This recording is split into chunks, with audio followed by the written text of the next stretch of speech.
السلام عليكم ورحمة الله وبركاته. إن الحمد لله نحمده ونستعينه ونستغفره ونعوذ بالله من شرور أنفسنا ومن سيئات أعمالنا. من يهد الله فلا مضل له ومن يضلل فلا هادي له، وأشهد أن لا إله إلا الله وحده لا شريك له، وأشهد أن محمدا عبده ورسوله صلى الله عليه وعلى آله وصحبه وسلم تسليما كثيرا. أما بعد.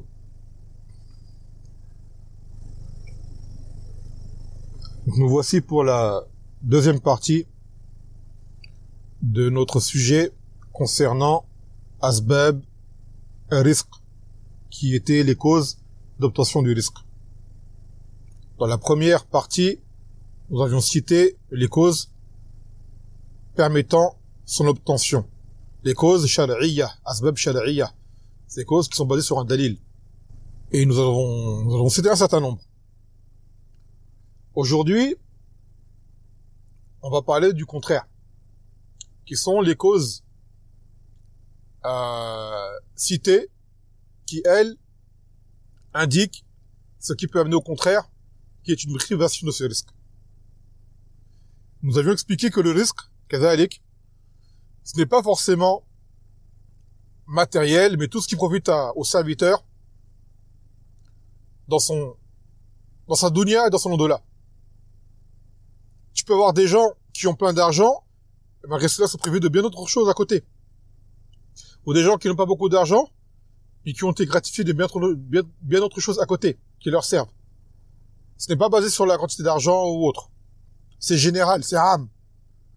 On dit cela pour pas que les gens soient leurrés, et des fois avoir des choses qui, comme on va le citer aujourd'hui, qui disent que cela prive de risque, ou diminue de risque, et il y a des gens qui sont riches et qui font ces choses-là, malgré tout. On dit, peut-être qu'ils ont cela, et que autre chose dont ils sont privés, toi tu ne le vois pas. Ou à kaza. Et nous, on parlait également du risque, qui était le halal mubarak. On avait expliqué que ce qui est haram, c'est également appelé risque, mais il sera muharram, et sans baraka. Et toute dépense qui en découlera sera vaine pour son possesseur, voire même préjudiciable. Qu'il sera interrogé, cet argent, comment tu l'as obtenu et dans quoi tu l'as dépensé. Comme قال النبي صلى الله عليه وسلم إن الله طيب ولا يقبل إلا طيبا, que Allah est bon et n'accepte que ce qui est bon. Donc ce qui est haram, c'est rejeté par Allah Azza wa Jal, quelle qu'en soit la quantité. وقال سبحانه قل لا يستوي الخبيث والطيب ولو أعجبك كثرة الخبيث, dit que le bon et le mauvais ne sont pas égaux, même si la grande quantité du mauvais t'attire. Ce n'est pas égal auprès d'Allah Azza wa Jal. Mieux vaut un don d'une chose modeste ou de très peu de valeur, mais qui est halal, plutôt que des dons de choses de grande valeur, mais qui sont haram. Auprès d'Allah Azza wa Jal, ce n'est pas accepté. Car vous le savez, il y a des gens, ils font du haram, et ils gagnent des sommes énormes. Et là, tu vois les gens qui sont du'afa en religion, qui sont faibles en religion, qui ne comprennent pas. Mais il faut rappeler que toutes ces choses-là obtenues par ces gens-là sont une cause de tourment. Imma fi dunya, ou imma fi l'akhirah, ou imma fi darain. Que ces choses qu'ils ont obtenues seront une cause de tourment pour eux en ce bas monde, ou dans l'au-delà, dans les deux mondes. Allah Azza wa Jal nous a affirmé que les kuffars possèdent beaucoup de biens, au point que cela puisse nous éblouir. فَلَا تُعْجِبُكَ أَمْوَالُهُمْ وَلَا أَوْلَادُهُمْ إِنَّمَا يُرِيدُ اللَّهُ يُعَذِّبَهُم بِهَا في الحياة الدنيا وَتَزْهَقَ أَنفُسُهُمْ وَهُمْ كَافِرُونَ. Que leurs biens et leurs enfants ne t'émerveillent pas. Allah ne veut par là que les châtier dans la vie présente et les voir rendre péniblement l'âme en état de mécréance. Donc ce n'est pas un bien pour eux. Ce n'est pas un bien pour eux. وكما جاء في الحديث إذا رأيت عن عقبة بن عامر إذا رأيت الله يعطي العبد من الدنيا على معاصيه ما يحبه فإنما هو استدراج من الله سبحانه وتعالى. Si tu vois Allah Azza wa Jal donner à son serviteur alors qu'il le désobéit et qu'il lui donne ce qu'il aime et ce qu'il veut, sache que cela n'est que pour le mener par échelon vers un châtiment. ثم تلا النبي صلى الله عليه وسلم فلما نسوا ما ذكروا به فتحنا عليهم أبواب كل شيء. Après, le Nabi sallallahu alayhi wa sallam, il a resté le verset où Allah dit dans le sens, et lorsque ils ont oublié ce qui leur a été rappelé, nous leur avons ouvert les portes de toutes choses. Ça veut dire que ce que Allah Azza wa Jalla leur a donné, ce n'est pas pour leur bien. Pas du tout. وقال النبي صلى الله عليه وسلم كما جاء في حديث ابن عباس اطلعت على الجنة فرأيت أكثر أهلها الفقراء. Qu'il a dit le Nabi sallallahu alayhi wa sallam que j'ai vu le paradis et j'ai vu que la plupart de ses habitants c'était les gens qui étaient pauvres. Sachez même qu'il fut rapporté parmi les salafs que certains invoquaient contre ceux qu'ils avaient lésés que Allah leur multiplie leurs biens et leurs enfants pour pouvoir les détourner. كما جاء عند الإمام وقيع في كتاب الزهد qu'il y avait un homme parmi les gens de Koufa qui avait lésé Ammar ibn Yasir. Il a dit quoi Ammar? إن كنت كاذبا فأكثر الله مالك وولدك وجعلك موت العقبين. Qu'il a dit, cet homme avait menti sur lui, sur Ammar. Et Ammar, il a dit quoi? Il a dit devant Omar ibn Khattab, si jamais tu as menti sur moi, alors que Allah multiplie tes biens et tes enfants, qu'il en fasse une source de tourment pour toi dans les deux mondes. Donc, c'est prouve que parfois, posséder beaucoup de biens, ce n'est pas forcément un khayr. عن أبي هريرة قال رسول الله صلى الله عليه وسلم ما أخشى عليكم الفقر ولكن أخشى عليكم التكاثر. Il a dit le Nabi sallallahu alayhi wa sallam, je ne crains pas pour vous de la pauvreté, mais au contraire, je crains pour vous que vous soyez distraits au point d'amasser beaucoup de biens, comme Allah Ta'ala, alhaakumut takathur hatta zurtumul maqabir. Que la course au bien vous a distrait jusqu'à ce que vous rejoigniez les tombes. Que vous avez oublié le but, l'objectif de ce bas monde pour vous, tellement occupé à ramasser de l'argent et à ramasser des biens, jusqu'à ce que la mort soit parvenue. Et il y a des gens qui ont demandé des biens à Allah Azza wa Jal, et que cela a été la cause de leur perte. وَمِنْهُمْ مَنْ عَاهَدَ اللَّهَ لَئِنْ أَتَانَا مِنْ فَضْلِهِ لَنَصَّدَّقَنَّ وَلَنَكُونَنَّ مِنَ الصَّالِحِينَ فَلَمَّا آتَاهُم مِنْ فَضْلِهِ بَخِلُوا بِهِ وَتَوَلَّوْا مُعْرِضُونَ فَأَعْقَبَهُمْ نِفَاقًا فِي قُلُوبِهِمْ إِلَى يَوْمِ يَلْقَوْنَهُ بِمَا أَخْلَفُوا اللَّهَ مَا وَعَدَهُ وَبِمَا كَانُوا يَكْذِبُونَ. Et parmi eux, il en est certains qui avaient pris l'engagement envers Allah. S'il nous donne de sa grâce, nous paierons certes l'aumône, c'est-à-dire la zakat. Et nous serons du nombre des gens de bien. Mais lorsqu'il leur donna de sa grâce, ils s'en montrèrent avares et tournèrent le dos en faisant volte-face.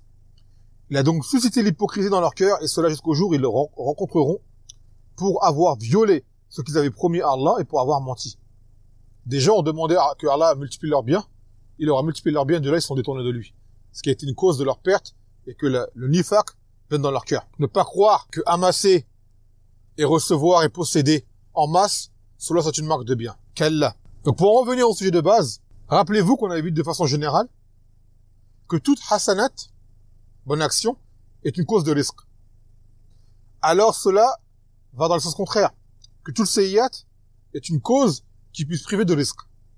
كما جاء عن ثوبان أن العبد كما قال النبي صلى الله عليه وسلم أن العبد لا يحرم الرزق بالذنب يصيبه. رواه Ahmed. Le prophète sallallahu alayhi wa sallam, il a dit que le serviteur se voit privé de risque à cause d'un péché qu'il aurait commis. Ça c'est général. Et ça c'est une règle qu'on peut trouver chez les gens du usul al-fiqh, qui s'appelle mafhum al-mukhalafa. C'est-à-dire qu'on peut comprendre un texte qui établit un jugement par son opposé. Mathalan, on va te dire, si jamais tu te lèves, tu as droit à telle chose. Donc, qu'est-ce que cela implique par opposition? Si jamais tu ne te lèves pas, tu ne l'auras pas.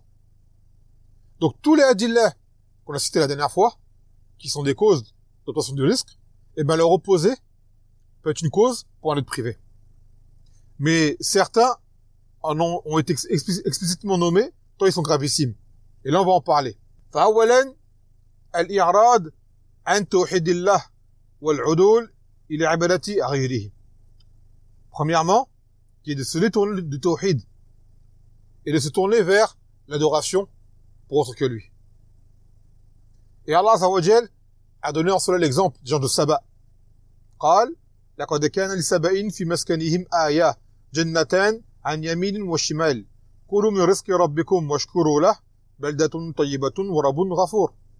Dans le sens où Allah dit, il avait assurément, pour la tribu de Saba, et Saba c'est une région qui se trouve au Yémen, présente jusqu'à aujourd'hui, qui se trouve dans le secteur de Ma'arib, un signe dans leurs habitants. Il y avait 2 jardins, l'un à droite et l'autre à gauche. Mangez ce que votre Seigneur vous a attribué et soyez lui reconnaissant une bonne contre et un Seigneur pardonneur. فأعرضوا فأرسلنا عليهم سيل العرم وبدلناهم بجنتيهم جنتين ذواتي أكل خمط وأصل وشيء من سدر قليل. Mais ils se détournèrent, c'est-à-dire de l'adoration de tawhid, déchaînâmes contre eux l'inondation du barrage, parce qu'il y avait un barrage qui séparait entre leurs jardins, et leur changeâmes leurs 2 jardins en 2 jardins aux fruits amers, tamari et quelques jujubiers.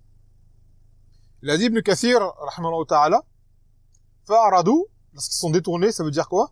Ay an tawhidillah wa ibadatihi wa shukrihi ala ma an'ama alayhim bihi wa adalu li ibadati ash-shams min dunillah. Qui se sont détournés justement du tawhid, de son adoration et de sa reconnaissance. Ce qu'il leur accordait comme bienfait par ses jardins, tout ce qu'ils avaient comme facilité. Et ils sont mis à adorer autre que lui, ils sont mis à adorer le soleil. Cela fut cité dans l'histoire de la reine de Saba, justement, que le Hudhud que Sulayman avait envoyé, a dit que justement, les gens de Saba adoraient le soleil. Et ce verset-là vient pour confirmer cela. Donc ça, c'est en premier lieu. Et on verra également que ce verset, cette histoire, est la cause, une autre cause de privation des risques, qui est l'ingratitude. Et on va en reparler par la suite, Inch'Allah.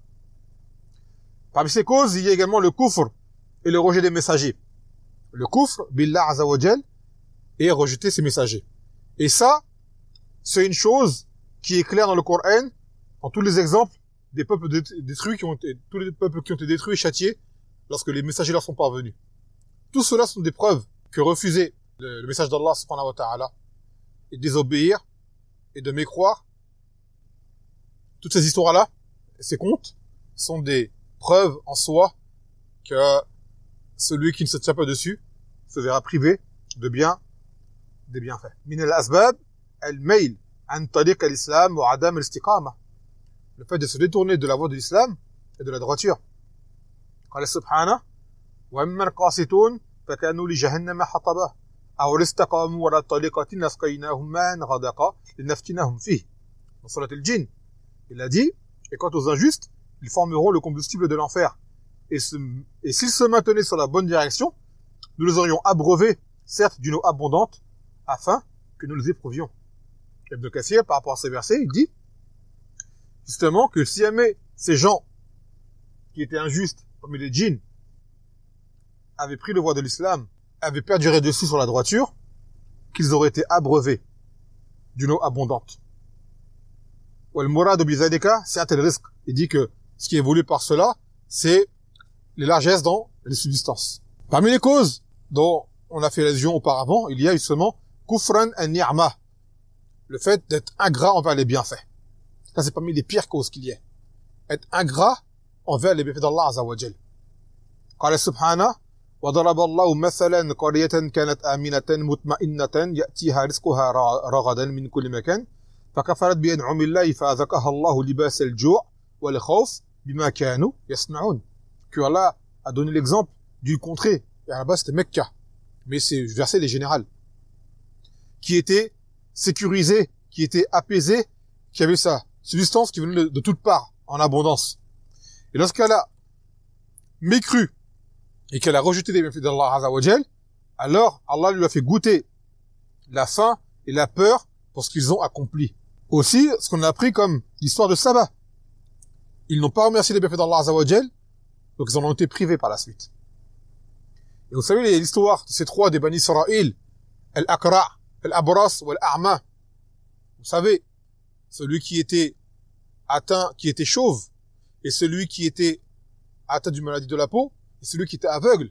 Parce qu'Allah Azza wa Jal a voulu les éprouver, a envoyé un ange pour leur dire qu'est-ce qu'ils souhaitaient avoir. Comme chose en ce bas monde qui leur plaisait le plus, c'est comme richesse. Celui qui était chauve a demandé d'avoir une belle chevelure. Il a demandé d'avoir des vaches. Ça lui a été accordé. Elle a une belle chevelure et une vallée entière de vaches.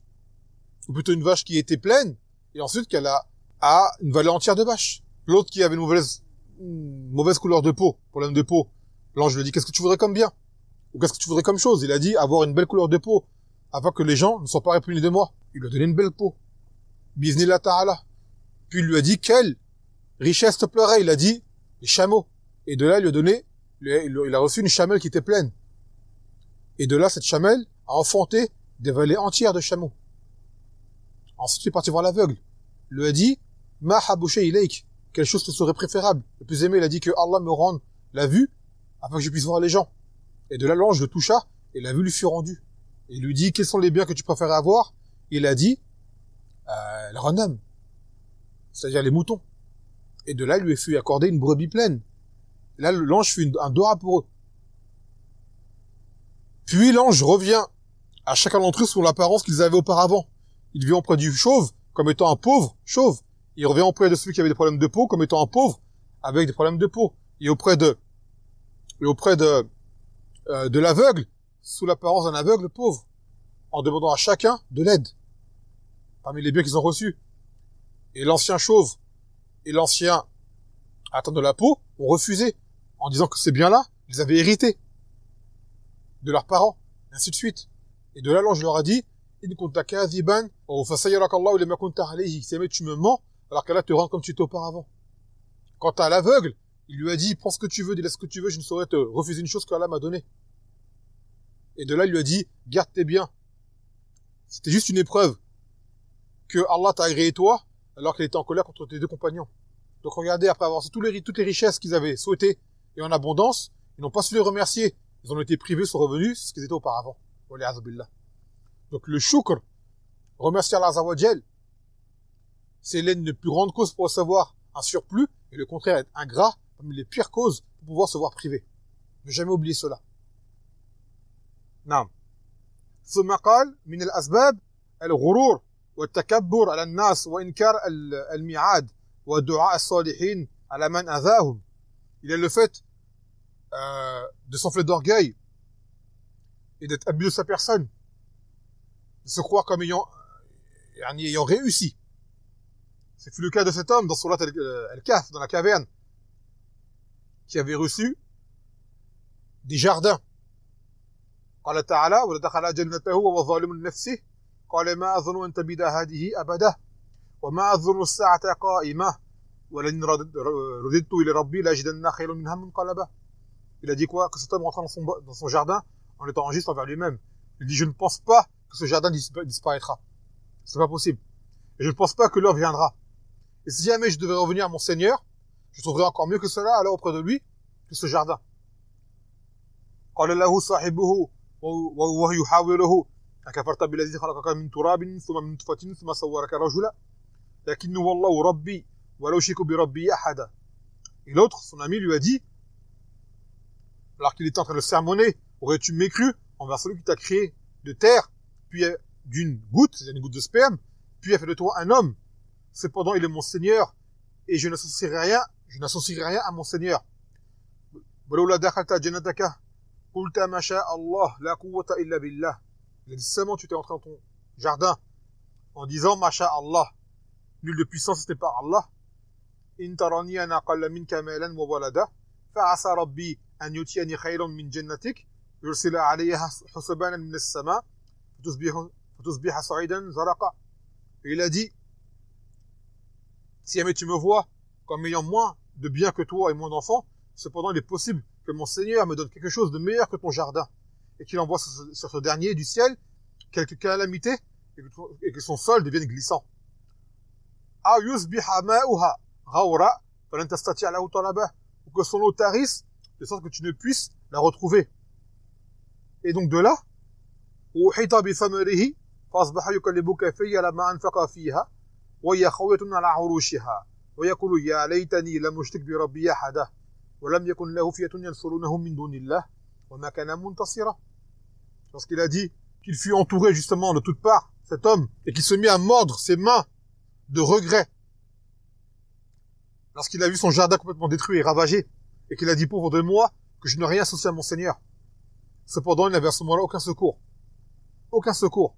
Et comme il n'a pas su remercier, et s'est vu leurré par ses biens, et s'est vu meilleur qu'autrui, il s'est vu privé de cela par la suite. Donc quand tu possèdes quelque chose, ne te vois pas meilleur que les autres pour cela. Et rappelle-toi lorsqu'on te rappelle d'où provient ce bienfait. Et surtout le dire, Masha Allah la quwwata illa billah. Que cela tu n'as pas obtenu par toi-même, c'est Allah Azza wa Jalla qui te l'a accordé. On poursuit parmi les causes, il y a un riba, l'usure. Qala ta'ala, yamhaqu Allahu ar-riba wa yurbi as-sadaqat wallahu la yuhibbu kulla kafarin athim. Que Allah extermine et détruit l'usure alors qu'il fait fructifier les aumônes et que Allah n'aime pas tout mécréant, transgresseur. يقول ابن كثير رحمه الله تعالى يخبر الله تعالى أنه يمحق الربا أي يذهبه بالكلية من يد صاحبه أو يحرمه ببركة ماله ولا ينتفع به. Il a dit Ibn Kathir que Allah Azza wa Jal informe qu'il extermine l'usure, le riba, c'est-à-dire qu'il le fait partir tout ce que la personne possède dans sa totalité, ou alors que même si l'argent reste, mais il sera privé de la baraka, c'est-à-dire que cet argent ne servira à rien, il aura en quantité mais il ne sera pas fructif. Cet argent, il le verra tout le temps comme étant en train de diminuer, en train de partir sur lui, même s'il a des millions, il se verra comme ne possédant rien du tout et jamais satisfait. وعن ابن مسعود رضي الله عنه قال رسول الله صلى الله عليه وسلم ما أحد أكثر من الربا إذا كان عاقبة أمره إلى القلة. Le Nabi sallallahu alayhi wa sallam, il a dit qu'il n'y a aucune personne qui n'aura abusé de riba, c'est-à-dire qu'il aura fait beaucoup de bien par l'usure, sans que sa destination finale soit justement la perte de ses biens. Qu'il a beaucoup, finira par tout perdre. Et vous ne le voyez pas forcément. Mais c'est une chose qui arrive chez ces gens-là, qui font du riba, ils finissent par tout perdre. Et vous voyez des gens contracter des crédits, ribaoui, dans les banques, tout ça, pourquoi par exemple être propriétaire de pavillons, de maisons et autres, sous prétexte que c'est une daroura pour eux, pour pouvoir vivre, avoir un toit, alors qu'ils peuvent très bien louer un appartement comme tout le monde, ou louer une maison comme tout le monde. Ça, ce sont de faux prétextes, tout cela. Et tu vois des gens, parmi les gens de l'égarement, leur faire des fatawa pour leur permettre cela, en disant que c'est une daroura. Il n'y a aucune daroura à posséder un pavillon. Il n'y a aucune daroura. À partir du moment où tu as un toit, même tu payes un loyer, alhamdoulilah, tu as obtenu l'objectif qui est d'être abrité. Contracter ce genre de crédit, ça amène à se faire maudire. Quand le Nabi sallallahu alayhi wa sallam, qala, la'ana Allahu akil riba wa mu'akkilah wa shahida. Et que Allah Azza wa Jal a maudit celui qui mange le riba et celui qui le fait manger. Et celui qui en témoigne, c'est-à-dire de l'acte qui amène au riba. Donc toi, en faisant manger ces gens-là du riba, parce que les gens vont dire, moi je mange pas de riba. Tu vois? Mais quand tu as fait ce crédit immobilier, ou autre, tu as fait que la banque, ou celui à qui tu as emprunté de l'argent, mange du riba. Donc, toi aussi tu es sous la menace de la malédiction. Rappelez-vous qu'on avait dit que parmi ces causes, justement, il y avait l'adoration. Et bien le contraire, kazalik, at-tahawun fil ibada, le fait d'être laxiste dans l'adoration. Et le dalil, c'est le même dalil que celui qui permet d'obtenir de risque par l'adoration. Le dalil contient également lui-même ce qui prouve qu'on peut être privé en dénonçant l'adoration. Yaqulu rabbukum tabaraka wa ta'ala, ya ibn Adam, tafarra' li'ibadati, amla qalbaka ghina, wa amla 'yadaka rizqa. Ya ibn Adam, la tuba'id an minni, fa amla qalbaka faqra, wa amla 'yadaka shughla. Il a dit Allah Azza wa Jal, ô fils d'Adam, consacre-toi à mon adoration, je remplirai ton cœur de richesse et tes mains de subsistance. Ô fils d'Adam, ne t'éloigne pas de moi, sans quoi je remplirai ton cœur de pauvreté et tes mains d'occupation. Donc regardez, ce hadith contient les deux. Celui qui délaisse l'adoration dans l'Azza wa Jal et qui en devient distrait ou quoi, il se verra également privé de risque. Ya subhanallah. Et ça amène à quoi? Souvent, pourquoi les gens délaissent l'adoration? Sabab al-inshiral bi-dunya, qui sont occupés par la dunya, par ramasser des biens. Comme je disais tout à l'heure, at-takathur, amasser des biens sans cesse. Et ça, c'est également un hadith qu'on avait pris dans l'autre chapitre, dans l'autre intervention, sur l'ikhlas. Que l'ikhlas, c'est une cause de risque. Et ben, le fait de s'occuper de la dunya, le hadith contient le contraire. كما قال النبي صلى الله عليه وسلم من كانت الدنيا همه فرق الله عليه أمره وجعل فقره بين عينيه ولم يأته من الدنيا إلا ما كتب له ومن كانت الآخرة نيته جمع الله له أمره وجعل غناه في قلبه واتته الدنيا وهي راغمة. Il a dit celui dont la dunya est la source d'intérêt principale, priorité, que Allah va disperser son affaire et mettra la pauvreté devant ses yeux. Hada wa shahid min al-hadith. Et que de la dunya ne viendra que ce qui a été écrit. Rien de plus. Quant à celui dont c'est l'au-delà qui est l'objectif final, donc c'est-à-dire qu'il est sincère, que Allah va lui rassembler ses affaires, c'est-à-dire va lui faciliter, et mettra la richesse dans son cœur, c'est-à-dire qu'il sera satisfait de ce qu'il aura. Et que la dunya lui viendra, et c'est elle qui le désirera. يقول السندي رحمه الله تعالى فالحاصل أن ما كتب للعبد من رزق يأتيه لا محالة. Donc il a dit quoi? Sundi que le serviteur, son risque lui parviendra quoi qu'il en soit. Son risque lui parviendra. إلا أنه من طلب الآخرة يأتيه بلا تعب ومن طلب الدنيا يأتيه بالتعب والشدة. Sauf que la différence c'est que celui qui voudra l'au-delà, son risque lui viendra sans se fatiguer. Alors que l'autre, qui veut la dunya, son risque lui viendra, mais en se fatiguant et avec la difficulté. فطالب الآخرة قد جمع بين الدنيا والآخرة فإن المطلوب من جمع المال الراحة في الدنيا. Car celui qui veut l'au-delà, justement, il aura déjà joué entre les deux, entre la dunya et l'au-delà. Car c'est quoi le bien d'avoir cette dunya? C'est le repos à la base. Pourquoi les gens veulent de l'argent, ils veulent plein de richesses? Pour le confort, pour se reposer l'esprit, pour être tranquille. D'accord? Donc celui qui visera l'au-delà, il aura cette chose-là. La tranquillité. D'accord? Car il n'aura pas tout son temps dans la dunya, et la dunya lui viendra quand même. C'est ce qui lui suffira. وطالب الدنيا قد خسر الدنيا والآخرة لأنه في الدنيا في التعب والشديد في طلبها فبأي فائدة له في المال إن فاتته الراحة. Donc il a dit car celui qui veut la dunya il va l'avoir, mais comment il va l'avoir? Par la fatigue et par la dureté et autres. Donc cette dunya, comment il l'aura savouré? Car il sera tout le temps occupé et tout le temps préoccupé et tout le temps dans la fatigue. Donc tout ce qu'il aura acquis comme bien ne lui servira à rien en fait. Ce qu'il voudra le confort, mais il sera jamais tranquille. Jamais. Donc les deux auront leur dunya, sauf que t'en as un qui l'aura facilement, sans se fatiguer, aura profité de la dunya en réalité, et l'autre non. Regardez les gens riches par exemple, eh bien, ils sont comme ça. Tout le temps en train de compter, tout le temps derrière la dunya, toujours en vouloir plus. Même tu les vois en vacances sur des yachts ou quoi, ils n'ont jamais l'esprit tranquille. Jamais. Même tu les vois avoir des maisons luxueuses, avoir tout le confort qu'il faut, dans leur tête, ils sont jamais en repos. Jamais. Toujours occupés, quand l'argent il disparaît ou quand il rentre. Tout le temps par rapport à ça. Et toujours en relation avec ce sujet, parmi les causes qui empêchent la dunya, le bukhl, ou man az-zaka. Le fait d'être avare et de ne pas donner la zakat. L'imam Bukhari, rahimahullah ta'ala, il a rapporté un hadith d'Abu Huraira, dans lequel le Nabi sallallahu alayhi wa sallam, il a dit, ما من يوم يصبح العبد أو العباد فيه إلا ملكان ينزلان فيقول أحدهما اللهم أعطي منفقا خلفا ويقول الآخر اللهم أعطي ممسكا تلفا. Il a dit le Nabi sallallahu alayhi wa sallam qu'il n'y a pas un jour sans qu'il ne descende deux anges.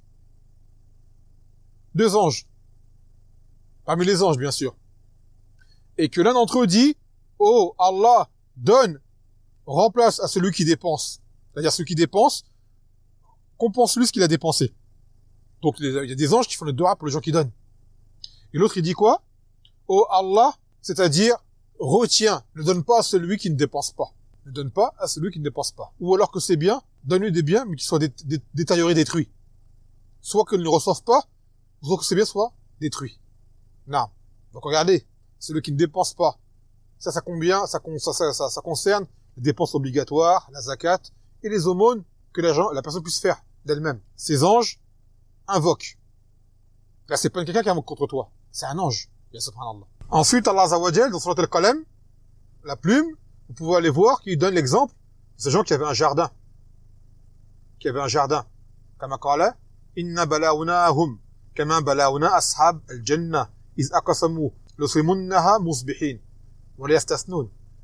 Nous avons éprouvé comme nous avons éprouvé les propriétaires du verger qui avaient juré d'en faire la récolte au matin sans dire Inch'Allah. فَطَافَ عَلَيْهَا طَائِفٌ مِّن رَبِّكَ وَهُمْ نَائِمُونَ فَأَصْبَحَتْ كَصَرِيمٍ. Une calamité de la part de ton Seigneur tomba dessus pendant qu'il dormait. Et le matin, c'est comme si tout était rasé. فَتَنَادَوْا مُصْبِحِينَ أَنْ يَغْدَوْا عَلَى حَرْثِكُمْ إِن كُنتُمْ صَارِمِينَ. Et le lendemain matin, ils s'appelaient les uns et les autres. Partez tôt à votre champ si vous voulez le récolter. فَانْطَلَقُوا وَهُمْ يَتَخَافَتُونَ أَلَّا يَدْخُلَنَّهَا الْيَوْمَ عَلَيْكُمْ مِسْكِينٌ وَغَدَوْا عَلَى حَرْدٍ قَادِرِينَ.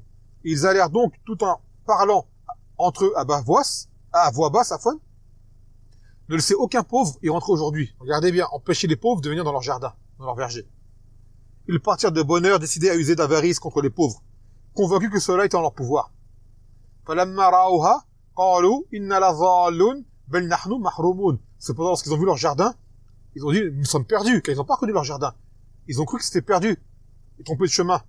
Et après, ils ont dit, mais plutôt, nous sommes frustrés. Après, ils ont reconnu leur jardin, ils ont vu que leur jardin avait été détruit, et là, ils sont vus en situation difficile. Et après, Allah dit, plus tard dans notre verset, كَذَلِكَ الْعَذَابُ وَالْعَذَابُ الْآخِرَةُ أَكْبَرُ لَوْ كَانُوا يَعْلَمُونَ. Il a dit, c'est comme ça, tel est le châtiment. Le châtiment de l'au-delà est encore plus grand si ils le savaient. Donc regardez, leur châtiment, c'était que leur jardin a été détruit. L'une des raisons, c'est qu'ils n'ont pas voulu en faire profiter, donner la zakat de leur jardin, et en faire profiter à autrui du surplus. Et il y a une autre raison également, qui est qu'ils n'ont pas dit Inch'Allah. Ils n'ont pas dit Inch'Allah. Ne pas dire Inch'Allah est une cause pour te voir privé également de risque. Comme ce fut l'histoire de Sulayman, alayhi salam, qui avait dit La tufanna la nisa'i layla. Il avait dit que ce soir, je vais faire le tour de toutes mes femmes. Il en avait une centaine. Et que toutes elles enfanteront, et que chaque enfant sera un cavalier sur Fisabilillah. Et là, Jibril lui a dit, Qul Inch'Allah. Dis Inch'Allah. Il n'a pas dit Inch'Allah. Et ben, de là, il a vraiment fait ce qu'il a dit. Il lui a rapport avec toutes ses femmes en une nuit. Et une seule seulement accouché d'une moitié d'homme. C'est-à-dire un enfant mutilé. Et le Nabi sallallahu alayhi wa sallam, il a dit, si jamais il avait dit Inch'Allah, qu'est-ce qu'il avait demandé, ce serait réalisé. Donc, comme il n'a pas dit Inch'Allah, il a été privé, justement, de cette descendance qu'il espérait avoir. Donc, toujours dire Inch'Allah. Comme قال تعالى ولا تقولن لشيء إني فاعل ذلك غدا إلا إن يشاء الله. Il ne dit jamais je ferai telle et telle chose sans dire Inch'Allah. Donc l'istisna, le fait de ne pas dire Inch'Allah, peut te voir privé de bien des subsistances. Toujours en relation avec le sujet, قلة النفقة, le fait de ne pas beaucoup dépenser. عن أسماء أن رسول الله صلى الله عليه وسلم قال أنفقي ولا تحصي فيحصى عليك ولا توعي فيعي الله عليك. Il a dit, Nabi sallam, quand tu dépenses, ne compte pas, car il sera compté sur toi. Et ne garde pas, c'est-à-dire ne conserve pas, au détriment des gens, car il sera conservé également sur toi. Et Nawawi, il a dit quoi? Que ne mets pas conserver la nourriture en empêchant les autres de pouvoir en profiter, parce qu'il t'est en surplus. Ce n'est pas que tu donnes tout ce que tu as. Parce que tu as, en plus, qui ne te sert à rien, alors fais-en profiter autrui, ne le cache pas. Sans quoi, tu pourras te voir privé. Vous voyez, tu pourras te voir privé. Et là, on parle bien du fadl, du surplus. Min hadil asbab, on voit aussi al-mas'ala li ghayri haja. Le fait de quémander, de mendier, sans besoin réel. Car la mendicité de base, elle est interdite, à part dans les cas spécifiques. Là, il parle des cas où les gens demandent, et que ce n'est pas un droit qui leur revient. وجاء في حديث عن أبي هريرة عند الإمام أحمد أن النبي عليه الصلاة والسلام قال لا يفتح الله أو لا يفتح الإنسان على نفسه باب المسألة إلا فتح الله عليه باب الفقر. Qu'il n'y a pas une personne qui se permet de demander, qui ouvre les portes de la mendicité, sans que Allah n'ouvre sur lui les portes de la pauvreté. Et après, le Nabi sallallahu alayhi wa sallam a encouragé d'aller travailler, ne serait-ce qu'un travail modeste, que ce soit les meilleurs pour la personne, que de demander aux gens, d'accord, car cela sera une cause pour que la pauvreté l'atteigne encore plus. ومن هذا من الأسباب إنزال الفاقة بالناس وعدم إنزالها بالله, qui a que les gens cherchent leurs besoins auprès des gens lorsqu'ils sont touchés d'un mal, plutôt que de le chercher auprès d'Allah subhanahu wa ta'ala. Et là, il y a un hadith du Nabi sallallahu alayhi wa sallam, apporté par Ibn Mas'ud, قال من نزلت به فاقة فانزلها بالناس لم تسد فاقته ومن نزلت به فاقة فانزلها بالله فيوشك الله له برزق عاجل أو آجل. Le Nabi sallallahu alayhi wa sallam a dit que celui qui est atteint d'un malheur qui le touche et qui cherche à combler ce malheur par le biais des gens, que ce malheur, ce besoin ne sera jamais comblé. Tandis que celui qui cherche à le combler auprès d'Allah Azza wa Jal, que Allah est sur le point de donner un risque qui viendra rapidement et qui durera. Et dans une version du hadith, bimot ajilin ou rina ajil, soit par la mort qui viendra rapidement, ou par une richesse qui viendra rapidement. Et certains, cette mort, l'ont interprétée comme étant la mort d'un proche, et qui lui permettra d'hériter de biens, qui lui permettront de pouvoir combler ce manque et ce besoin qu'il attend. Et ce hadith-là, par rapport aux gens qui attendent d'exemples besoins qui reviennent vers les gens directement, c'est en même temps un rappel pour ces gens qui sont adeptes des cagnottes et des demandes de dons en continu, sans raison valable. Les jam'iyat, associations, et les gens qui demandent pour la da'wah, constamment. Faites des dons, faites des dons. T'as des gens, ils ont un problème, dès qu'ils ont un problème, ils ont une chose, hop, cagnotte pour eux. Wallah, t'as même des gens, ils sont riches, ils ont le moins de problèmes, tout le monde leur fait une cagnotte, ils ont des sommes astronomiques, alors qu'ils en passent à la base, ils n'en ont pas besoin. Et à côté de ça, t'as des gens qui sont peut-être plus loin, dans le réel besoin, qui ne demandent pas, que personne ne calcule.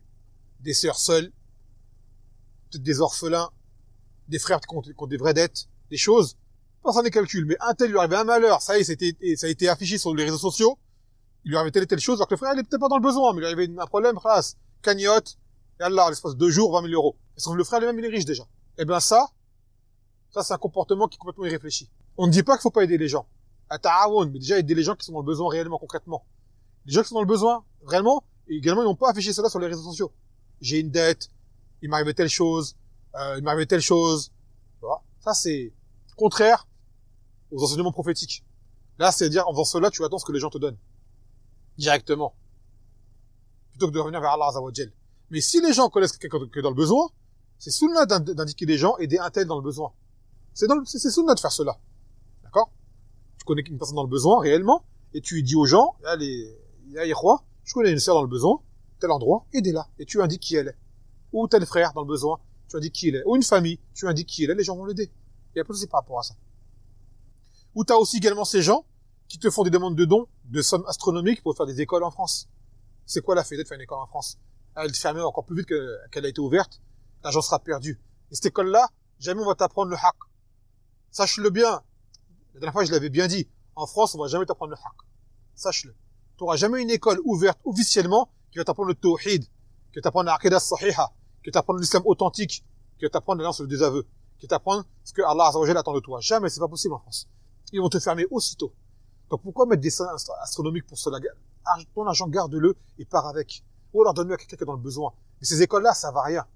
Et en plus, ces gens qui demandent pour ces écoles-là sont des profiteurs, des opportunistes. Si vraiment ils veulent faire du bien, eh ben qu'ils mettent leur argent de leur poche eux-mêmes, qu'ils fassent leur école, quitte à faire une dette. Quitte à faire une dette. Elle m'a demandé aux gens, donnez tant, avec comme le téléthon. Comme le téléthon avec la somme à atteindre, comme ils faisaient à l'époque avec les koufars. La même chose, au nom de l'islam. L'islam n'a jamais appelé à cela. Le Nabi sallallahu alayhi wa sallam n'a jamais fait cela, les sahabas n'ont jamais fait cela. Wallah. C'est-à-dire, si tu as des cas, tu n'auras pas de baraka dans ce que tu fais. Même demain, tu as une école, tu as un immeuble de 18 étages, luxueux avec ascenseur, ça va pas durer ton histoire. Et vous avez un exemple avec le CEP, par exemple. Le palmier. Regardez ce qu'il y a au palmier. Et combien d'écoles, pareilles, ont été ouvertes sur la mendicité, et finalement, vont finir par disparaître. Ça revient à ce que le Nabi sallallahu alayhi wa sallam nous a informé. Aynam. Ou pareil, les associations, pareil, qui demandent tout ton argent aux gens, pour des choses que Allah n'a pas demandé de faire. Et ben, au final, regardez bien, prenez avec l'argent. Les gens, ils sont pas clairs. Et au final, ils finissent par se faire dissoudre, ou se faire fermer, ou même ils se divisent entre eux, par rapport à l'argent. Et, ils sont éprouvés par bien des mots. Wala'adhu billah. On a al-kasb al-haram, wa rish al-nas. Parmi ces causes qui privent, qui est également le gagne-pain qui est illicite, et le fait d'escroquer les gens. Dans un hadith venu selon Abu Huraira, radiyallahu anhu, عند الإمام أحمد إن رجلا حمل معه خمرا في سفينة يبيعه ومعه كرد قال فكان الرجل إذا باع الخمر شابه بالماء ثم باعه قال فأخذ الكرد الكيس فصعد به فوق الدقل قال فجعل يطرح دينارا في البحر ودينارا في السفينة حتى قسمه. Il raconte l'histoire d'un homme qui vendait de l'alcool sur les mers. Il avait un bateau, il allait auprès des bateaux où il y avait des passagers et il vendait de l'alcool. Mais qu'est-ce qu'il faisait lui? Il remplissait le récipient moitié alcool et moitié eau. Ça veut dire qu'il mélangeait. L'alcool était coupé à l'eau pour escroquer les gens. Il avait un singe dans son bateau et c'est le singe qui récoltait l'argent pour le mettre dans comme un coffre, quoi, une bourse. Qu'est-ce que le singe il faisait? Il prenait l'argent de l'alcool qui était vendu, il prenait la moitié de la somme qu'il jetait dans la mer et l'autre somme il mettait dans la bourse. C'est-à-dire la somme équivalente à parce que apparemment certains ulama disent qu'à l'époque l'alcool était permis. Et celui qui voit que l'alcool n'était pas permis, alors c'était peut-être pour l'eau potable qui était vendue, car c'était sur la mer ça se passait. Allah ta'ala alam. Le shahid, à comprendre déjà l'arnaque, la tromperie, ça amène à ce que tes biens soient détériorés. Fihi ad-da'wa al-kadhiba, les prétentions mensongères, prétendre des choses mensongèrement pour s'accaparer des biens des gens. كما جاء في حديث عن ثابت ابن ضحاك عن النبي صلى الله عليه وسلم قال ومن ادعى دعوى كاذبة يتكثر بها لم يزيده الله إلا قلة ومن حلف على يمين صبر فاجرة. Qu'il a dit le Nabi sallallahu alayhi wa sallam, celui qui fait des prétentions mensongères afin de pouvoir accumuler des biens, que Allah ne fera que lui ajouter encore, ne fera que lui réduire de ses biens. Et par rapport au fait de jurer tout le temps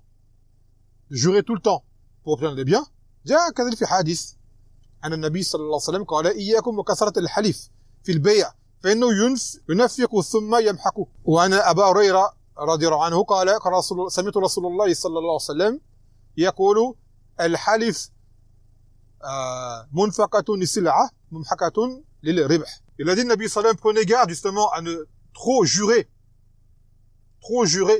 dans les ventes afin d'obtenir plus de biens, car cela détruira justement les bénéfices. Et Abu Huraira est confirmé avoir entendu cela du Nabi sallallahu alayhi wa sallam, qu'il a dit que celui qui ment, ou plutôt qui jure, même s'il dit la vérité, mais qui jure tout le temps pour vendre son truc, il dit wallah je l'ai acheté tant, wallah tu trouveras pas pareil ailleurs, ainsi de suite, des wallah à tout va, pour vendre sa marchandise. Il dit que cela peut-être qu'il vendra sa marchandise, mais au final le bénéfice partira en autre chose finira par être perdu. Et on va finir également par une mas'ala, parmi les causes justement de la perte des biens, c'est irlaq al-wali babahu an ra'iyati, que celui qui détient une autorité sur les gens générale, ou une responsabilité sur les gens générale, que s'il refuse d'aider les gens, il s'expose lui-même à la pauvreté.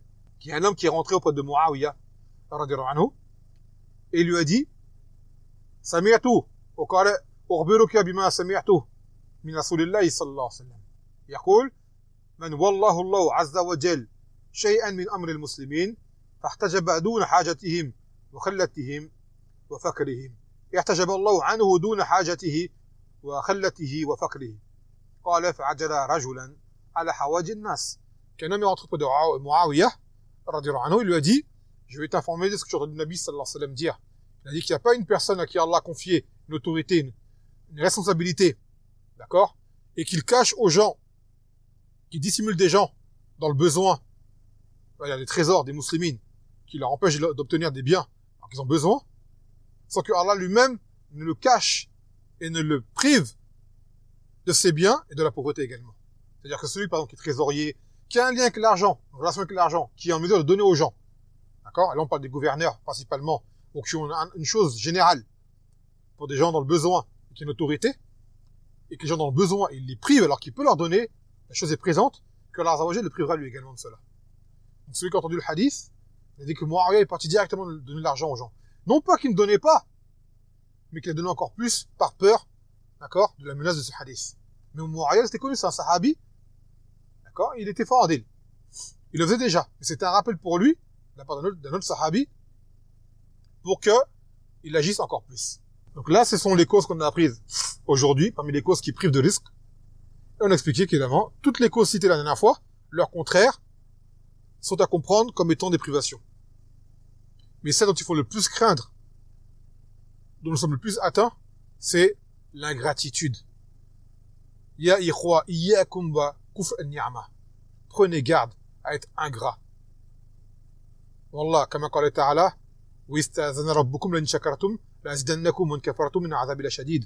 Que votre Seigneur a proclamé, si jamais vous remerciez, je vous rajouterai de mes biens. Donc remercier, c'est une cause que Allah rajoute. Et que si jamais vous êtes ingrat, alors mon châtiment est douloureux. Que Allah peut te punir pour avoir été ingrat. Ne jamais oublier.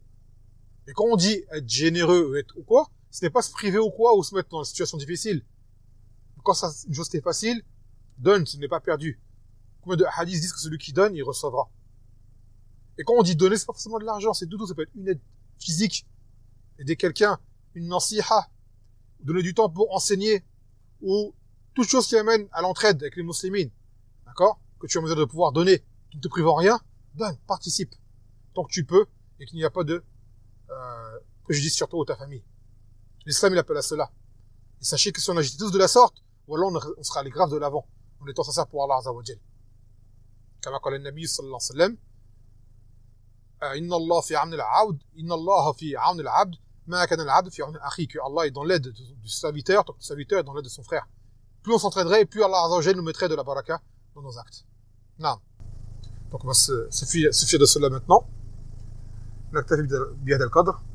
سبحانك وبحمدك لا إله إلا أنت أستغفرك وأتوب إليك.